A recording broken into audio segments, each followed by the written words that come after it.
नमस्कार, स्वागत है आपका आधुनिक टाइम्स पर और मैं हूं आपके साथ गोविंद सिंह। कोरोना महामारी के बीच देश में पहले विधानसभा चुनाव की घोषणा कर दी गई है।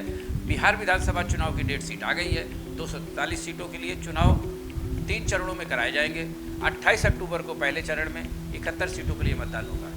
3 नवंबर को 94 सीटों पर दूसरे चरण में वोट डाले जाएंगे और आखिरी चरण की वोटिंग 7 नवंबर को होगी, जिसमें 78 सीटों पर वोट डाले जाएंगे। सभी 243 सीटों पर वोटों की गिनती 10 नवंबर को की जाएगी। वर्ष 2019 के लोकसभा चुनाव के बाद अब तक 3 राज्यों के विधानसभा के चुनाव हुए हैं। ये तीनों ही चुनाव पिछले वर्ष अक्टूबर और दिसंबर के महीने में हुए थे। हरियाणा, महाराष्ट्र और झारखंड ये पहले चुनाव हैं जो कोरोना वायरस संक्रमण के दौर में हो रहे हैं। मास्क, ग्लव्स और पीपीई किट वाला पहला चुनाव बिहार विधानसभा में होगा।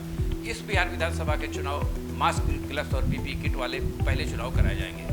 कोरोना पॉजिटिव मरीजों को भी वोट डालने की इजाज़त दी जाएगी, लेकिन शाम 5 बजे से 6 बजे तक के वक्त में ही ये कोरोना संक्रमित मरीजों को वोट डाल पाएंगे। मतदान केंद्रों पर तैनात सभी चुनाव कर्मचारियों को कोरोना से बचाव के लिए पीपीई किट भी दी जाएगी। सभी वोटर्स को मास्क पहनना जरूरी होगा, लेकिन पहचान के लिए मतदाता को थोड़ी देर के लिए मास्क हटाना ही पड़ेगा। मतदाताओं को ग्लव्स दिए जाएंगे। उम्मीदवार ऑनलाइन नामांकन कर सकते हैं। जमानती राशि भी ऑनलाइन जमा कर सकते हैं। हालांकि निर्वाचन कार्यालय जाकर भी नामांकन किया जा सकता है, लेकिन इसके लिए प्रत्याशी 2 लोगों को ही अपने साथ ले जाएंगे और 2 गाड़ियों से ज़्यादा नहीं ले जाएंगे। उम्मीदवार के रोड शो में अधिकतम 5 गाड़ियाँ ही हो सकती है। चुनावी सभा के लिए सोशल डिस्टेंसिंग जरूरी होगी। घर घर जाकर चुनाव प्रचार के लिए अधिकतम 5 लोगों को ही अनुमति मिलेगी। बिहार विधानसभा का पिछला चुनाव वर्ष 2015 में हुआ था। इन चुनाव में महागठबंधन ने एक तरफा जीत हासिल की थी। 243 सीटों में से महागठबंधन ने 178 सीटें जीती थी।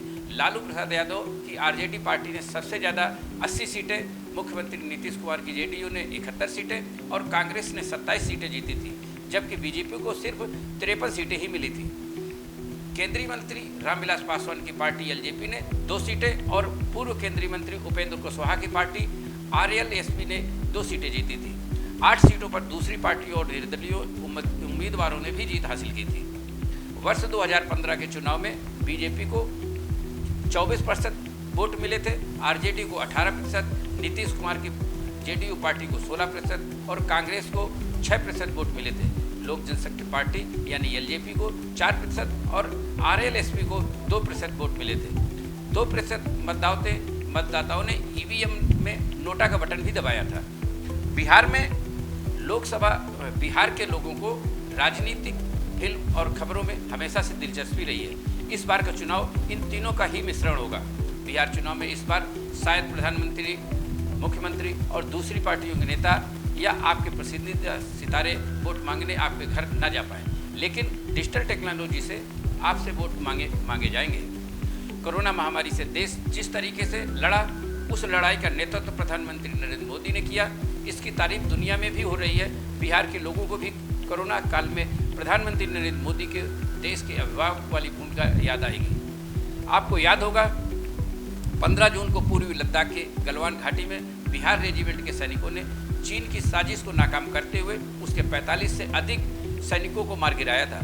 सीमा पर विस्तारवादी चीन को उसी की भाषा में जवाब देने के तरीके की तारीफ हो रही है। बिहार चुनाव में निश्चित तौर पर राष्ट्रवाद भी एक बड़ा मुद्दा बन सकता है।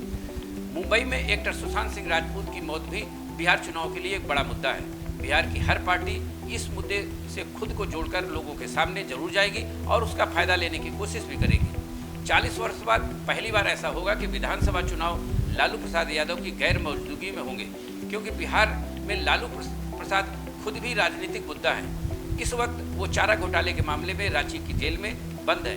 भ्रष्टाचार के दोषी लालू यादव बीजेपी और जेडीयू के लिए एक चुनावी मुद्दा है।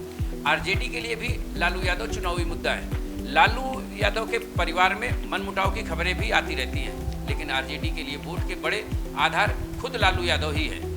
कोरोना काल में हम mask, gloves, PPE kit, sanitizers, digital चुनाव प्रचार और वर्क फ्रॉम होम ये सारे बदलाव होते हुए देख रहे हैं। क्या ये नया दौर है? क्या आगे चलकर हम वोटिंग के तरीके भी बदलते हुए दिखेंगे? क्या अब डिजिटल वोटिंग होनी चाहिए, जहां लोग घर में बैठे बैठे अपने विधायक, सांसद का चुनाव कर सकें? फिलहाल इस खास रिपोर्ट में इतना ही।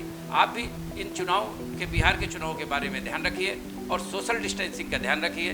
हाथों को 20 सेकंड तक बार बार धोएं, किसी से हाथ न मिलाएं, सामाजिक दूरी बनाकर रखें, सरकार के दिशा निर्देशों का पालन करें। तमाम अपडेट्स के लिए जुड़े रहिए आधुनिक टाइम्स के साथ। जय हिंद, जय भारत।